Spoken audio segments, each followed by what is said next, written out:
Welcome to Pathways to Greatness, the show where faith meets focus and potential becomes purpose. I'm your host, Jeff Forrester, mental performance coach, speaker, and believer that greatness begins within. Each episode, we'll uncover the biblical principles, mindset strategies, and daily disciplines that help student athletes, parents, and leaders just like you walk boldly in their calling. Let's step onto the path that leads to true greatness, God's way. Welcome back to Pathways to Greatness podcast. I'm your host, Jeff Forrester. And on today's episode, I have Jon Enns of SetterVision. And this is a wonderful episode. And you'll understand once you get into it of really why I feel like it's so wonderful. And in this episode, Jon shares about the importance of being called and not qualified, for being obedient, and to do things for his will and not your own, and just to see how God will bless faithfulness. And three things that I want you to remember, and you'll hear towards the very end. And he shares three key hashtags that they've used consistently since they started SetterVision. And this, you can apply this directly to your life. One is hashtag keep your eyes up, hashtag perseverance, and hashtag she gave everything. So I'm not going to tell you any more about this episode other than you need to listen all the way to the end to hear about those three hashtags and how they will impact your life. So ladies and gentlemen, Jon Enns. All right, welcome back to the show, everybody. And on today's episode, we have Jon Enns. So here's another social media contact that I found, and surprise, surprise, it's in the volleyball world. So it's one of those things that if you use your algorithm correctly, you can be connected with some really cool people. So I don't know if it was probably last year, maybe. All of a sudden, I started seeing some SetterVision things. And then I reached out, and Jon was gracious enough to respond. And we've been in contact quite a bit. And then I was like, let's have you on the podcast. And he said yes. So Jon, welcome. I appreciate it. Thanks for having me. Yeah, no problem. And we'll get into who you are and what SetterVision is. But what I like to do is just to get the wheels turning and everything moving in the right direction. I always like to play a game called Would You Rather. Are you ready? We can do it. I always get interesting chuckles from some people.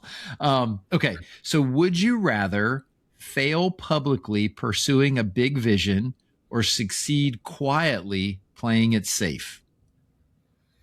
Oh, that's a good one. My gosh, I feel like I'm a little bit of a both right now, right? But I think with what we're doing, especially, failing publicly is okay. I've done a lot of things over the last 3 years where it has not gone smoothly, and that's totally fine. We've taken a lot of chances in what we're doing, and putting myself out there and our organization out there. So we will probably fail again and probably do some more things that don't go well. But I think one of the big things for SetterVision is we're not being quiet about who we are. And so I don't want to do that well and be hidden. It's still athletes first and God first. I don't like being on the camera. I don't like touting myself around in what we do. But at the same time, it's important that we get our stuff out there because we don't want to be quiet about what we're doing.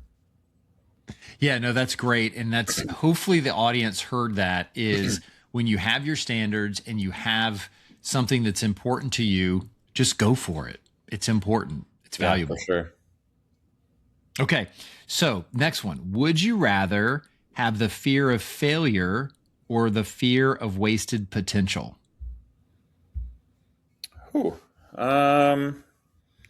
Trying to think of from myself or from like an athlete's perspective, right? I would say probably I think it's worse to kind of have a fear of like using that potential that you have and not doing anything with it. We push our athletes to kind of go for it and to put yourself in vulnerable situations so that, I'd rather take a chance and fail at something than not know if, I could have ever found out the answer from it. Yeah. And it's so interesting is different parts of your life. And usually when I ask this question, depending on who I'm asking, they typically say, well, if you ask the 16-year-old me, it would be different than for me, like the 53-year-old. Cause I agree with you is that if I go and I end my life at the point and I have to look back, or I'm on the deathbed looking back and I'm like, I had all this that I just didn't do because I was afraid to fail. Right. Yeah, and that's what a lot we're putting, that's why some of our athletes are choosing to do stuff with us and why we push them to like reach their goals and set the bar high, because the worst thing that can happen is you're not going to make it, and that's okay. But you're pursuing some pretty lofty goals, which I think you learn a ton along the way. And it's better to try and to fail than to not know it all. Yeah. Do you feel as if, well, that's going to be a closed-ended question. What are your thoughts around degrees of failure and the importance of understanding what those may be? I think there's still like a part where you're helping kids be reasonable about what they're going for. You know, I watch a lot of film. I work with a lot of kids. My own kids too themselves, and I think still being reasonable about what we're going after, so we don't just set them up for complete and utter disaster, is kind of a fine line. But there's always going to be some way that we can work with these kids to help them reach where they want to go and help them through that process of goal setting and trying and failing and succeeding and all that sort of stuff, with a little sense of, realistic abilities about where everybody's at might make me be a little bit different. Yeah. And what in volleyball terms, some of the things that I think about is you've heard coaches say, well, I want to make sure somebody's willing to take a swing, and you may hit it in the net, but you were willing to make that effort to make a swing. And then the other thing that I thought of is when you look at degrees of failure, do you want to dive for a ball that you may look awkward going into it, but you also don't want to dive for a ball and then go into the bleacher? Like there's a difference of, okay, there's failure trying to go after the ball, and yeah, I may mess up, but you also don't want to put yourself in danger. Right. Okay. So would you, and this one might be really good for what you're doing right now. Would you rather feel called or qualified? Oh my goodness. Called. Because there are some days with what we're doing. I look at what everybody else is doing and I'm like, what on earth am I got myself into? But at the same time, we started out small. We started out doing, very simple things, and where we have gotten to and the cool things that we are doing and the doors that are opening. If I was scared because I wasn't qualified, there'd be a lot of stuff we'd be missing out on. Families would be missing out on. So yeah, called over qualified 100%. Love it. Absolutely love it. Now this one, John, may be the most difficult and challenging one yet. Would you rather have pizza or tacos? Oh, we are a pizza family. Do you have a favorite topping? Oh gosh, it varies based on what mood we're in. We usually go a little spicy on our end of things, but Friday's usually our pizza family night, the best that we can. So that's where I would stick to it. What do you think this Friday is going to be? This Friday will be dinner in the car. I am traveling with my son to Iowa for baseball, so okay. Hopefully not pizza from a gas station. We'll try to stay away from that. Yeah, but it's still pizza. It can still check the box that I was talking to one person, they're like, pizza is one of those things that you can have, it's degrees of pizza that it's like, it's not great, but it's still pizza. So it's pretty decent. And then there's the amazing pizza. Yeah, for sure. Yeah. 7-Eleven pizza is never first on my list. Okay. So John, when I started Pathways to Greatness, very similar to what you said earlier, is I didn't know what this was all about. I just knew that I wanted to have conversations with people like you because everybody has a different definition of greatness. Nobody yet has had a linear pathway on their journey to greatness. Nobody's yet hit greatness based on what they defined it as. Because ultimately, I just want people to hear stories, understand, build resilience, because there's ups and downs, twists and turns all along the way. And I just don't want people to quit. I want them to continue to pursue and to push on and have courage to stick it out and keep moving forward. So with all that being said, what would you say your definition of greatness is? Oh man. I would, I put it into, the category of just pursuing your goals, pursuing what you're interested in, that whole process of trying to get from point A to point B, rather than, you know, medals and trophies and podiums and everything along the way. Like, I don't think there's one stopping point.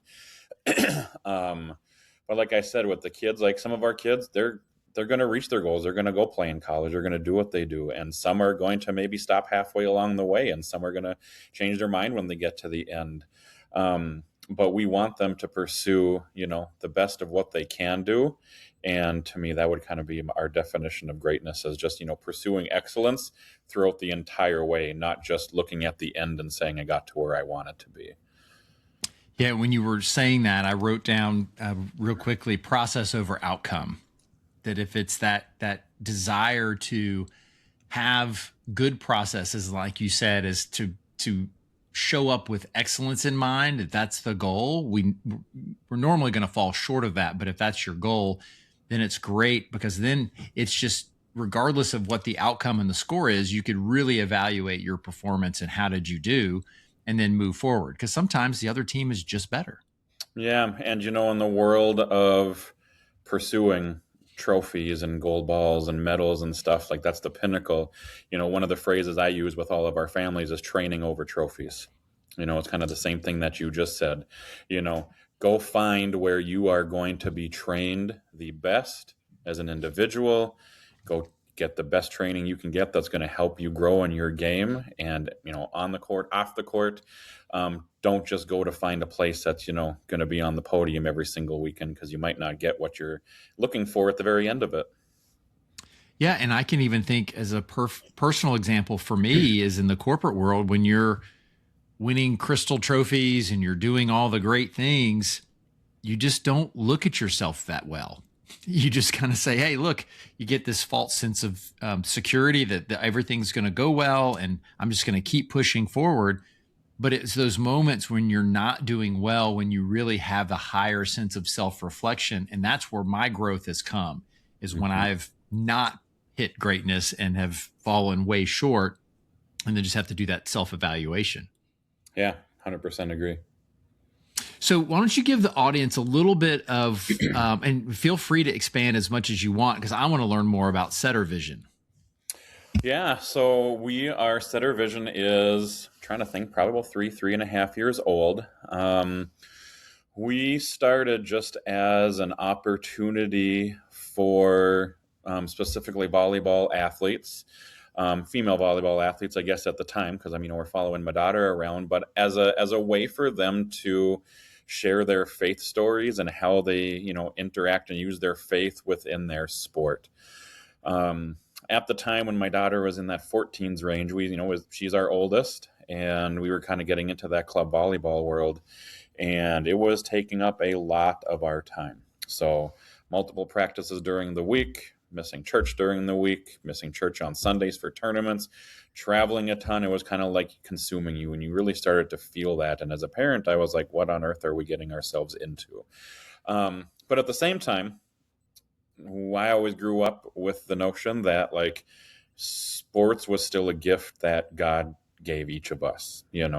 Everybody got a different ability. And, I think sports definitely is a God-given gift for some of our athletes, right? And so I didn't want to just be like, nope, we can't do that. We're just going to run away from it. It's okay. How can we use this? So sitting in a basketball game, watching my daughter play as an 8th grader, she was a point guard at the time, still playing basketball, and she was dishing out assists left and right. And, her volleyball position was a setter. And I looked at my wife and I said, man, that's her SetterVision. So that's where the name came from. It just kind of sat dormant, though, probably for a month or so. And then kind of driving back and forth to practice, whether it was, God leading that call, that nudge to be like, hey, you need to use this for something. And so throughout social media, it's growing a ton lately, but, 3-4 years ago, Didn't really see a ton of faith-related stuff for especially high school athletes. So we started out just as a way for athletes to, kind of open up and share where they're from. We added some pictures. We have a set of questions that we're still using. And fast forward 4 years, we have shared, I think we're at 171 different faith stories from athletes. And we have reached an athlete in 36 different states now. We have one from Vermont who we just got for the first time that we're working on that should kind of come out today or tomorrow. And we have reached all the way from Canada to New Zealand and Australia, and even all the way over to Luxembourg, which has been really fun. So that's how this whole thing got started. Yeah, so it sounds like it definitely goes back to that question about feeling called, that it was just that moment. And how many times do we ignore those? When you said that SetterVision and you feel that nudge, what, I guess, to help the audience, because I feel like everybody gets those nudges and some choose to listen to it and others run from it. So I'm curious, what were some of those things in that nudge that you just kept feeling, okay, this is a real thing that I'm being called to do?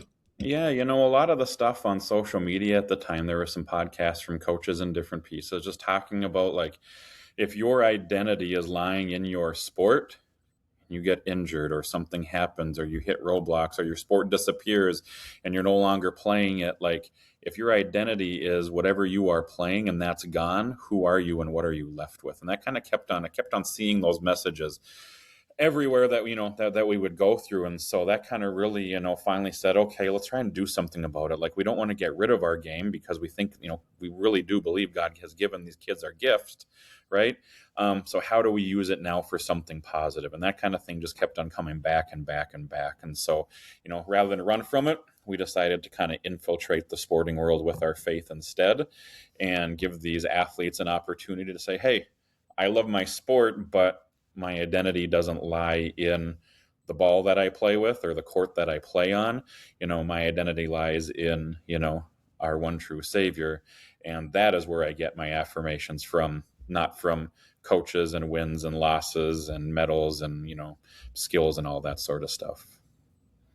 That's so great. And when you were talking about where our identity comes from, is for the audience, if you're not into sports and not into volleyball, is it, is your identity in your spouse? Is it in your kids? Is it in your job?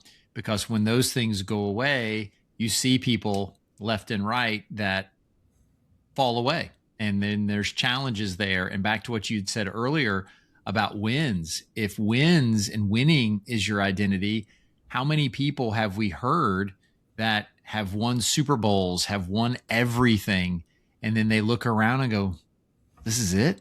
Like, yeah, you still tend to feel that way a little bit. Like, you prep and you train and you fly across the country and you spend all this money and put in all this effort, and you lose on the first day or you lose on the second day, and all that's for, you're like, what's left? What's over, right?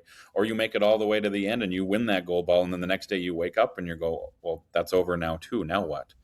Right? And so when your identity lies in Christ, those feelings disappear pretty quick.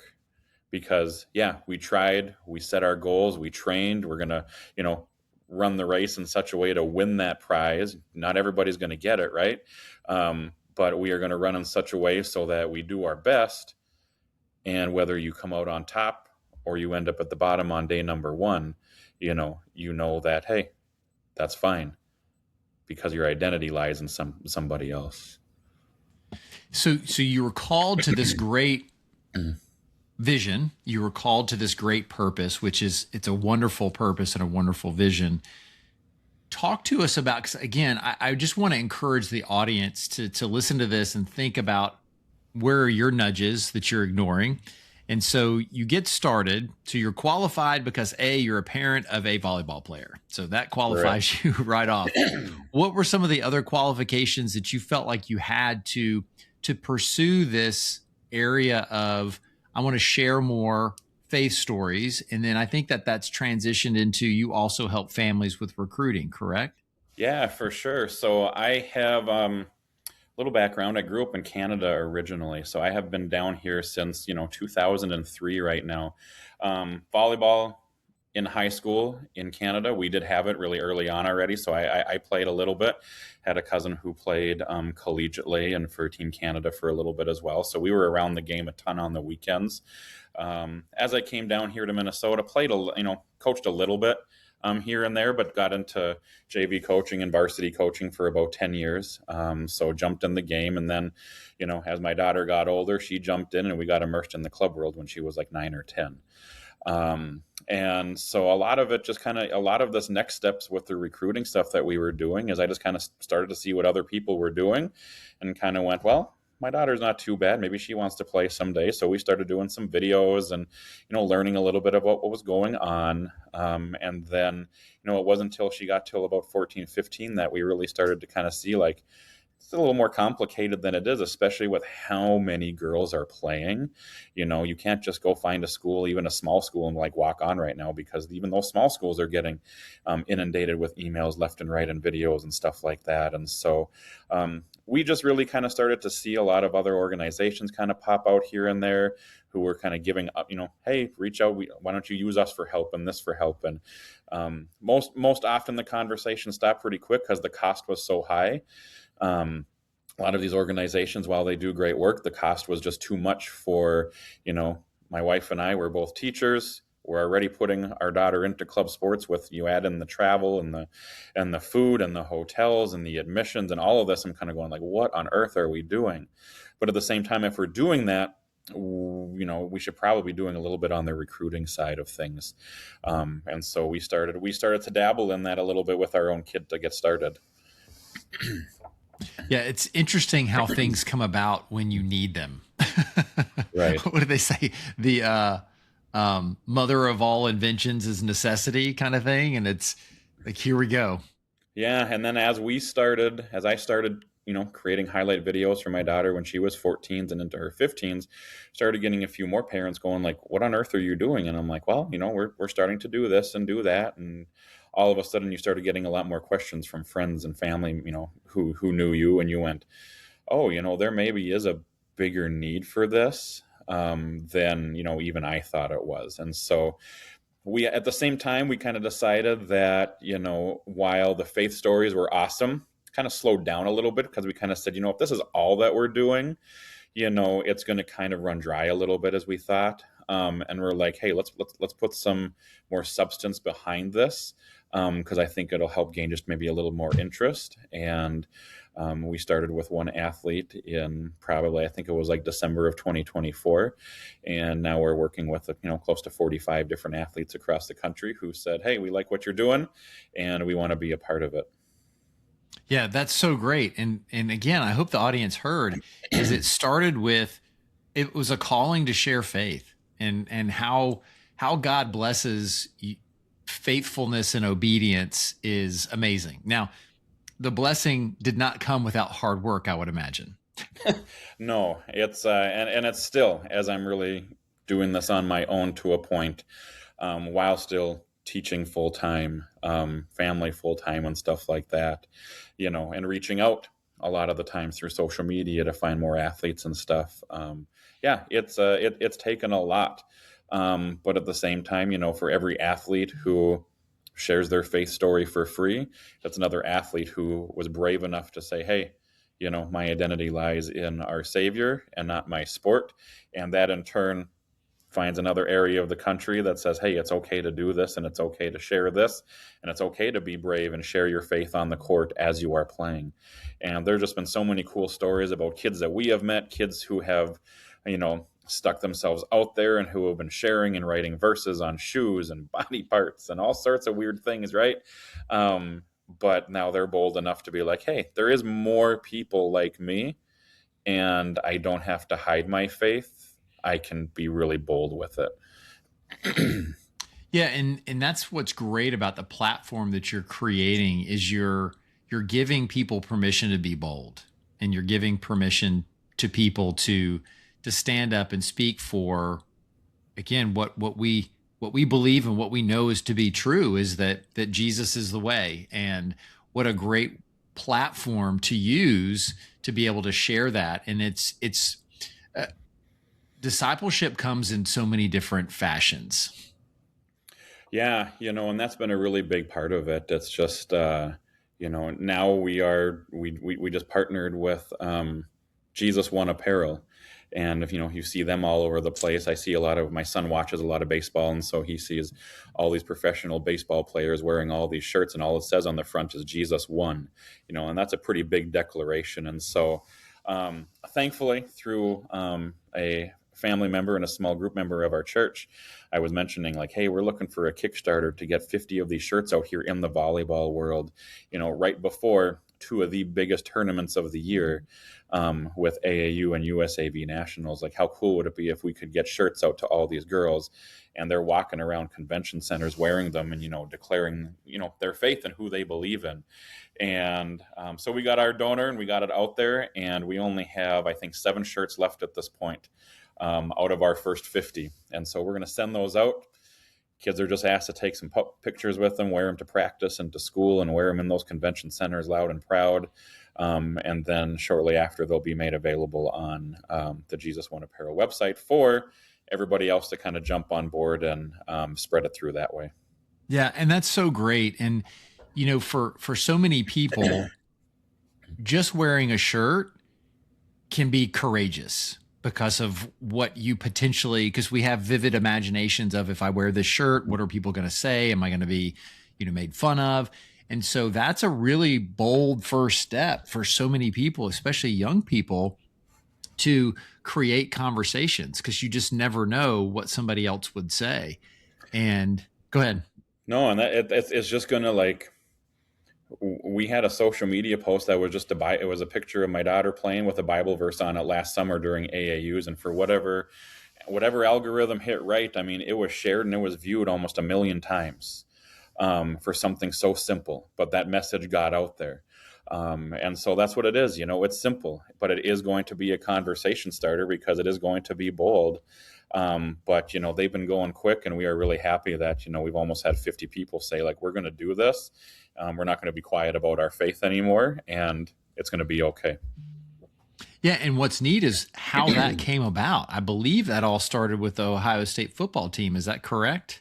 Yeah, I think however long ago that was, you started seeing it a little bit more, and then through one of our contacts out in Texas, he goes, hey, I know somebody who works directly there. I'll send them your number. And so I got into contact with them, and we kind of went back and forth, and we were kind of quiet for a while because we just don't have the funds to be like, hey, we're going to buy 50 shirts and send them out. Just kind of waited for the right time, and, had the right conversation once again and sharing what we did. And somebody said, I know a guy. And in a couple days, check was written, and 50 shirts are going to go out. See, and you probably thought it was crazy. It was crazy to think somebody would donate money to give out T-shirts. Right, and who has nothing to do with the volleyball world at all. But the contact just said, hey, we know somebody who loves giving, who loves these kind of projects, and, we'll bless them with a free shirt, and they can go wear it around wherever they are from. But the fact that, it's not just going to one place either, it's heading all the way from California to Texas to Florida to Vermont and everywhere in between. And, all these kids are going to end up in the same place, in Orlando and Indianapolis in the next month and a half.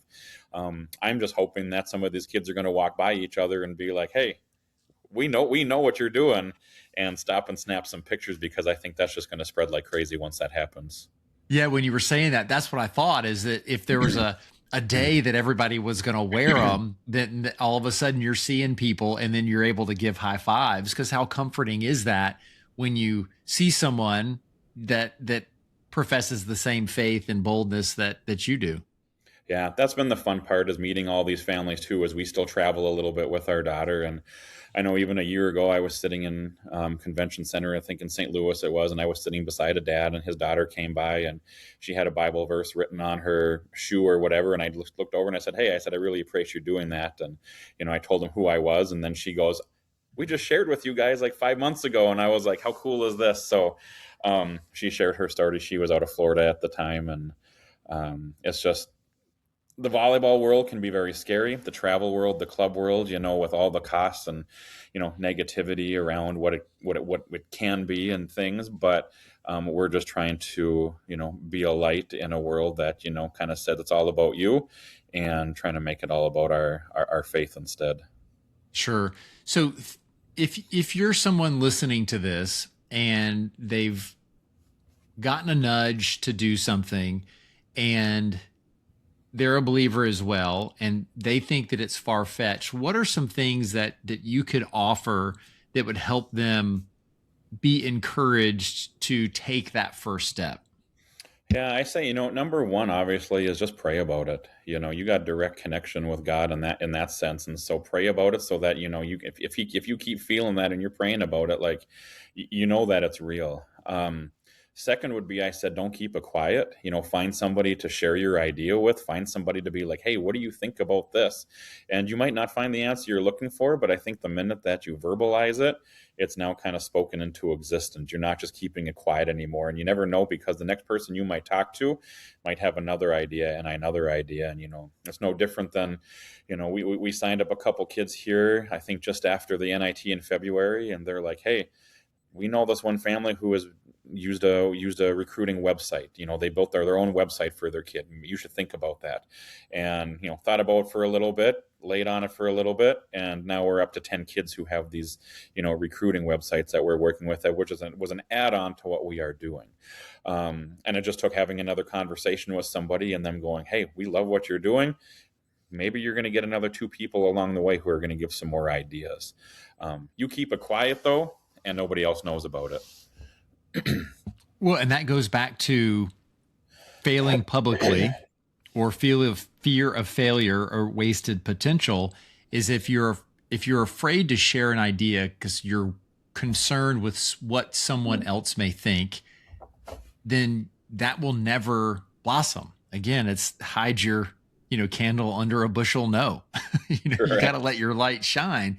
Yeah. So that way people can be attracted to that.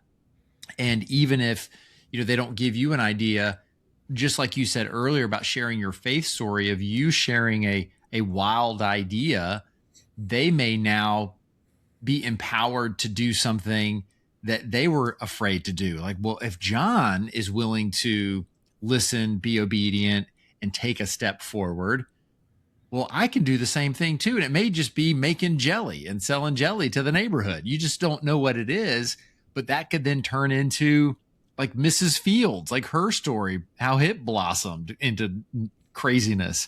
And hopefully that's, you guys, the audience you're hearing the trend here of just stepping out and being bold and being faithful and obedient. Yeah. My first thought was like, we'll sign up, I'm going to work with 2 or 3 kids. I said, let's try to help 2 or 3 kids. That'll be enough on my workload. Like, no big deal. Then I had a really good friend here in Minnesota. We went for breakfast one morning and I was kind of sharing. I'm like, hey, I signed up one kid, all the way from Oklahoma. We're going to try this out. And he goes, well, I'm interested in that too. He's like, I have no idea what we're doing. And I was like, oh, you mean there's more of you? So I'm like, okay, sweet. Let's do 2 or 3. Well, after 2 or 3 kids, we're now at about 45 kids, and not just in Minnesota. We're in 11 or 12 different states helping kids out now. And, it's not about the number for us. I think, God just decided, he's like, hey, we're going to make this bigger than the volleyball stuff. Like, we're not hiding our faith by any means. Like, that is still forefront, out in the front of everything. But, you can never underestimate what he's calling you to do. And I just had a hard time saying no, because, you had so many families go, well, I need help and I need help and I need help. And we kind of went, all right, well, God's in control of this. We're going to see where he takes us. And it's just been a huge blessing and a huge growth opportunity, and pretty crazy adventure over the last few years. That's awesome. And it encourages me, because we always get in these seasons of, am I on the right path? Am I doing the things that I need to do? And sometimes what you're pursuing may not end up being your 100% vocation that supplies you finances. It may, but you're still able to pursue something. And like you said, as you still teach, and it's just continuing to build and grow organically, because you do have that safety net that you could fall back. So if the Correct. SetterVision went away, it really is not going to impact your life other than get a lot of free time back. Right. Yeah. No, that's 100%. And it wasn't like, hey, let's grow really quickly now. It was more so like, oh, what's next? And what's next after that? And let's see what other opportunities keep popping up. A beach club in Minnesota that started. Yes, we don't have any beaches. We got 10,000 lakes. But we like the sun here as much as anybody else. And so they reached out and they said, how can you guys help us? And I'm like, well, that was interesting. And we have another new startup club who was like, hey, let's think about connecting because we're trying to do some different stuff. And so, God's just kind of taking it one step at a time as we are ready for everything. And I just really can't say no to anything right now. If a new opportunity pops up, we're going to listen to it, pray about it, see if it kind of fits, and see if we can give our 100% to it, so that we're not just going it in half-heartedly. So he's been really helping us kind of go through those steps at the same time. Yeah, and thank you for qualifying how you answer those opportunities as they come up, because I really like the fact that you say it's hard to say no to things. And I just released an episode about being all things to all people. And sometimes it's hard to say no when you're a people pleaser and have a servant heart. I do like, though, so audience, if you need to rewind it about how he said that he answers that call, because it could be a call to distract you from your goal and from what you set out to do. So I applaud you for sticking to what you want and making sure, like you said, that it still fits in with what you're pursuing. Yeah, we want to make sure that we're taking care of our families too. At the moment, it's just me. My family's behind us, helping out with, small things maybe along the way. But in terms of how we started, it's like, yeah, I'm the only one right now, and that's okay. If the Lord so decides to keep growing us, it's going to be fun to bring some more people on board. I think the need is there. The volleyball world is gigantic and growing, and we just need more faith-filled leaders out there to have an impact, not only on our kids, but on their parents and the coaching world and all the decisions that are going on. Because everybody's right in the thick of it. There's lots of different pressures that we think we have to be doing or not be doing. And for myself and for a lot of others, it's nice just to have somebody that you can text or call and get an answer to at any time of the day. And it's just reassuring for a lot of families to know that we're all going through this. I'm on the tail end of it with my daughter, who's 17 right now. I've gone through it. And we just want to make this experience enjoyable to where they're going to look back and go, hey, that was a lot of fun, rather than that was my worst 7 years I've ever had. I wish I would have done it differently. Right. And I also like what you said is that, you're not an expert with 25 years of experience, and you've been in the volleyball world for a while, but never discount someone who's just a little further ahead than you are, because you've at least gone down the road 2 additional years than me. So you're going to know more than I know. And that's so valuable when you're looking for mentorship. And so if you're a parent and you have a student athlete and you have somebody who does play volleyball, we've had multiple people on this show, is that you have people that you can reach out to. If you're in your walk with Jesus, find somebody who's further along than you are. And I'll also remind you is they don't have to be older than you to be further along than you. I know a gentleman, he's probably 35 maybe, but man, I would follow him into a fiery furnace if I had to, because he's bold. He knows the word. He knows everything way more than I do. And so you just can't discount people also for their age. I just went off on a complete tangent, but it also goes to what you share with some of your athletes, some of the athletes that are 16, 17, 15. They're probably amazing young people. Yeah, it's been fun just getting to know them. And some we get to meet through tournaments if we're at the same spot. Some maybe we don't get to. But as much as we can interact, each of them has their own story to tell. And I think what we try to keep pushing is this volleyball journey is just this short little piece of your life. It seems like the most important right now. It seems like it's the only thing that you're ever going to do in life. But we just want to come alongside of them and encourage them to, do other things. It's going to help yourself in the volleyball world if you are involved in your church, if you're involved in your community, if you have another passion that you really want to push out there. Do it all. Be a well-rounded individual. And it's just going to help them be a better person and come through this whole process a whole lot better. And, we just posted something the other day, and this quote kind of came to me as I was talking with one of our athletes in Minnesota, and I said, I want to help you, the athlete and your family love the game in 10 years from now, just as much as you do now. I don't want you to go through this process and love everything that you do and then get to the end of it and go, that was awful. I hate it. I hate everything about why I played that sport. And so we really come at it at a really different angle. Some families love it. Some, it takes a little while to break down and help them understand about, like, in the moment, this is why we're doing things and why I'm sharing things and maybe why I'm asking you to, like, question why you're doing a few things. But man, I want you to go because this is such a short time. You're going to play your high school ball, college is done, and then you have another 60 years after that. And we're putting a lot of pressure on these kids and families, and they're not enjoying it anymore when they're done. So that's a really big piece. And why we tell all of our kids, get involved in something else, find your other passions. This is just a small little piece about who you are. Yeah, that's such powerful parenting advice. Again, regardless if you have a student athlete or not. We just switched clubs, and the new club that we're at it's amazing. And they have a phrase that they started from day one. It's "we get to." So on all of the jerseys, all the warm-ups, it's hashtag WGT, we get to. And we all have to be reminded of that so many times. Is, like you said, is when you look back, it needs to be a wonderful memory. It needs to be something that you cherish, not PTSD when you think of what club life was all about. For sure. Yep, 100%. Because it can be painful for the young people. And the problem, and you may see this, and so feel free to comment, parents ruin a lot of it. Yeah, they do.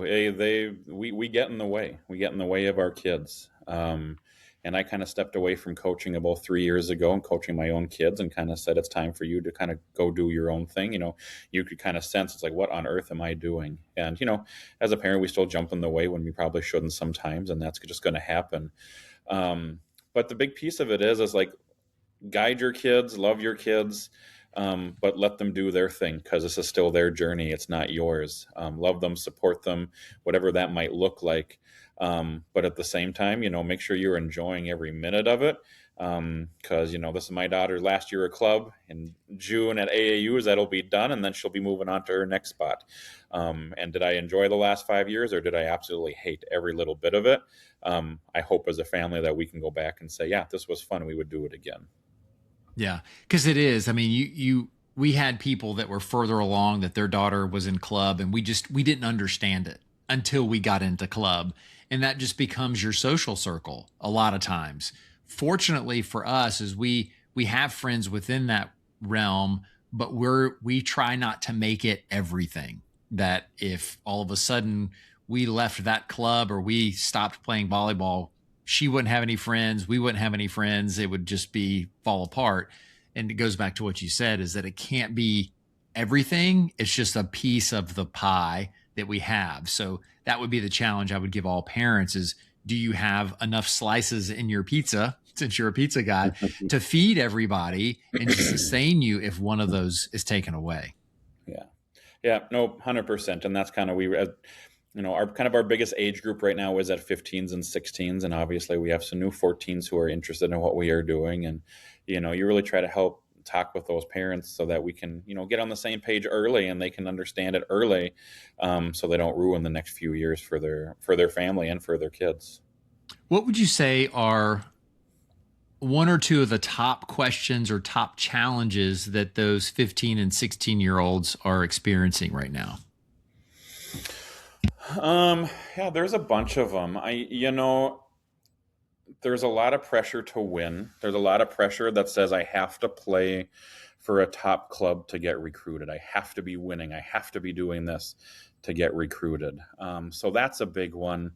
And which puts a lot of pressure on, where do I go play? I need to move. I need to go do this. It's the world of these kids are learning the transfer portal as 15-year-old freshmen. And that's kind of a scary thought. So that's a really big one. A lot of the work that we do with the highlight videos that we help kids with is kind of like, hey, no matter what team you're on or where you're playing, we have a strategy in place that will help you with that will still help you get noticed by coaches, get them to your courts, get them to open up your emails, right? Whether you're at a small club in some rural area that doesn't get to go to all the top places, or you are playing for one of the top clubs who's playing in the open level, whatever it might be. Your strategy might just be a little bit different, but it doesn't mean you have to be driving 3 hours for practices and selling your family life and doing all this.